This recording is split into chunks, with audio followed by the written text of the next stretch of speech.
Olá de novo! Agora o Papo de Humanas é sobre a segunda parte da nossa discussão sobre a divisão social do trabalho. Se tu ainda não assistiu a primeira parte, eu vou deixar o card aqui para assistir o primeiro vídeo em que eu explico o conceito de divisão social do trabalho. Nesse vídeo a gente vai aprofundar e falar sobre as consequências e as discussões que a gente pode fazer em cima desse tema. Bom, eu coloquei uma sigla aqui para divisão social do trabalho, DST, né? Divisão social do trabalho. Bom, dois pontos que eu quero trazer aqui para essa discussão. A divisão social do trabalho, ela depende de vários fatores. Então, quem vai fazer o que na sociedade, em que condições, né? Como que vai fazer? Isso depende, por exemplo, da classe social que a pessoa pertence. Então, uma pessoa de uma classe mais desprivilegiada, ela não vai conseguir, ou vai ter muita dificuldade de exercer tarefas que estão mais no topo lá da hierarquia que eu falo no vídeo anterior, que são relacionadas à ciência. Por quê? Porque para te aprender conhecimentos relacionados à ciência, ou para te estar dentro da ciência, precisa ter acesso a uma educação de alto nível. E dependendo da classe social em que a pessoa está, ela não consegue ter acesso a essa educação de alto nível. Porque essa educação é muito cara e a pessoa não pode pagar, ou para quando ela é pública, né? Muitas vezes a educação pública ela é de boa qualidade e a gente tem as melhores universidades do país aqui são públicas, mas muitas vezes a pessoa mora longe de uma universidade pública, ou não consegue porque teve uma escola que foi muito fraca, não consegue passar no vestibular para entrar nessa universidade, ter acesso à ciência e ter acesso aos níveis mais elevados de construção do conhecimento para poder chegar nas atividades que estão mais ao topo da hierarquia social, né? Então a classe social vai influenciar. Como eu disse, o acesso à educação. Então, se as tarefas mais no topo da hierarquia social, com mais status social, elas estão ligadas à ciência, elas estão ligadas à educação. Então, vai ser difícil, né? Então, quanto mais acesso à educação, maior mais privilegiada é a tua classe social, mais fácil vai ser para te conseguir chegar nesse topo da hierarquia social. O gênero também, gente, vocês já pararam para pensar que existe uma divisão sexual do trabalho? Mesmo hoje, algumas tarefas são muito mais atribuídas às mulheres do que aos homens. A tarefa de professora da educação básica, por exemplo, é conhecida, né? Principalmente a da educação infantil.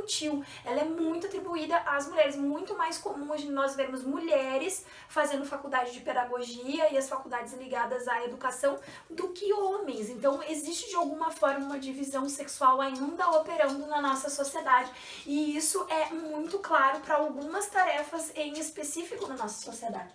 Outra coisa é a idade. Algumas atividades são exercidas por pessoas dependendo da idade. Alguns concursos públicos, por exemplo, para a polícia e para outras tarefas, exigem uma idade, né? Uma idade máxima para fazer o concurso. Então, depois daquela idade ali, as pessoas não vão conseguir, a não ser que já tenha entrado, esteja já na carreira, para poder estar naquela área. Então, para iniciar a carreira em determinadas áreas precisa de uma idade.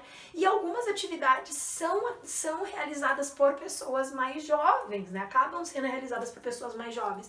Tarefas relacionadas ao esporte, por exemplo, pessoas que competem, normalmente são pessoas jovens, né? Basta ver a idade com que um jogador de futebol se aposenta, né? Eles se aposentam jovens.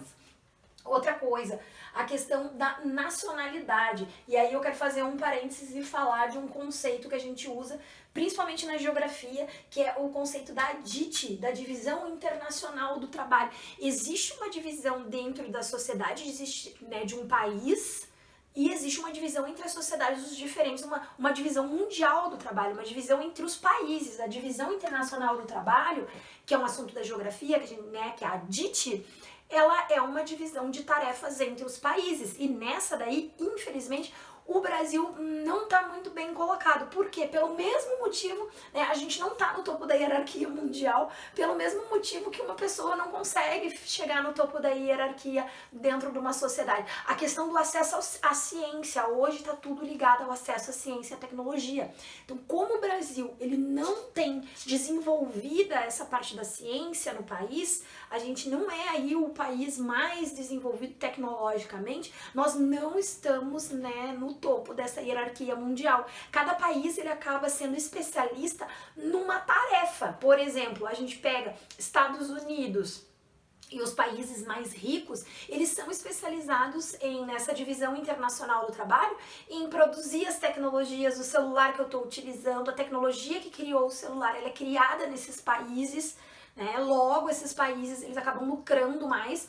É só vocês compararem o PIB do Brasil com o PIB dos Estados Unidos. Gente, assim, eu não sei quantos trilhões a mais eles têm que nós, sei lá, uns 20 trilhões a mais que nós de PIB por ano, né? Então, assim, é uma diferença muito grande que dá, né? Então, o Brasil, o que ele é nessa divisão internacional do trabalho? Ele é o país que fica com a tarefa predominante. Não que a gente não tenha ciência, que a gente não tenha tecnologia, a gente tem, mas a gente tem pouco. E frente aos outros países do mundo, acaba que o Brasil é responsável por vender soja, o Brasil é responsável por vender petróleo, que são os produtos mais vendidos. Ou seja, na divisão internacional do trabalho, o lugar do Brasil, ele é o de fornecedor de matérias-primas. E como as matérias-primas, elas não geram tanta riqueza quanto a tecnologia que depende da ciência, não que a agricultura também não depende da ciência, mas como a gente vive num mundo marcado pelas tecnologias, principalmente as tecnologias informacionais, os países que não desenvolvem essa tecnologia, eles acabam lucrando menos, acabam tendo menos sucesso econômico,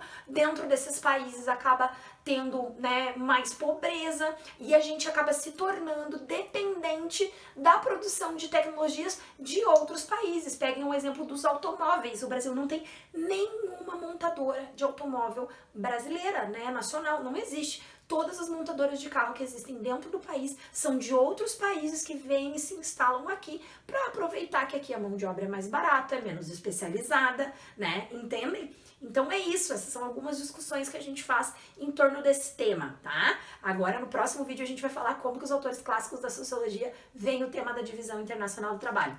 Um beijo e até o próximo vídeo.